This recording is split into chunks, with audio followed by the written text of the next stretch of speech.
కాశీ నుంచి రామేశ్వరం వచ్చామండి, ఈ నీళ్ళు ఎక్కడ పోసామండి, ఆ నీళ్ళు ఎక్కడ పోయడం మర్చిపోయాం, నేను ఎత్తిమి పోసుకో పట్టుకెళ్ళి. దేవుడు ప్రసాదం తింటుంటే ఒక మెతుకు కింద పడితే ఏమైంది? కొంపలంటుకుపోయే చచ్చిపోతున్నాడు అక్కడ.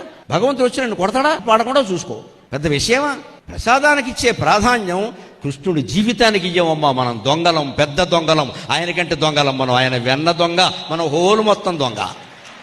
ఆయన జీవితానికి ఇవ్వం. ఆయన ఎన్ని మంచి పనులు చేసాడో మనకు అనవసరం. ఆయన కుచేలుని పోషించింది మనకు అనవసరం. ధర్మం కోసం గుర్రాలు తోలిన విషయం మనకు అనవసరం. ఇక్కడ సొంత కొడుకులు 82 మంది తాగి తందనాలాడి చచ్చిపోతుంటే నాకేం సంబంధం లేదు అని వేణువు ఊదుకున్న మధురామృతం కూడా మనకు అనవసరం అమ్మా. ప్రసాదం కింద పడకుండా ఉండవే మనకి ముఖ్యం. మన దరిద్ర బతుకులు ఎప్పుడు బాగుపడతాయి? నన్ను మన్నింతురుగాక, నన్ను మన్నింతురుగాక.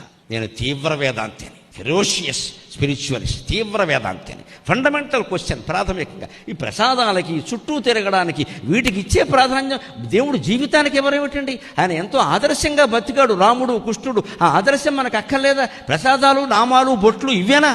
ఎంతసేపు? ఇంతకంటే ఉండవా?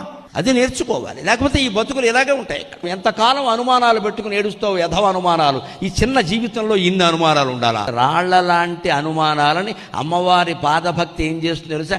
టంకాయమాన అంటే శిల్పులు చెక్కేటప్పుడు ఉలితో చెక్కుతున్న కొద్దీ చెత్తంతా రాళ్ళన్నీ పోతాయి కదా, అలా అమ్మవారి పాదభక్తి ఉంటే నీకున్న సమస్త సందేహాలు నివృత్తి అయిపోతాయి.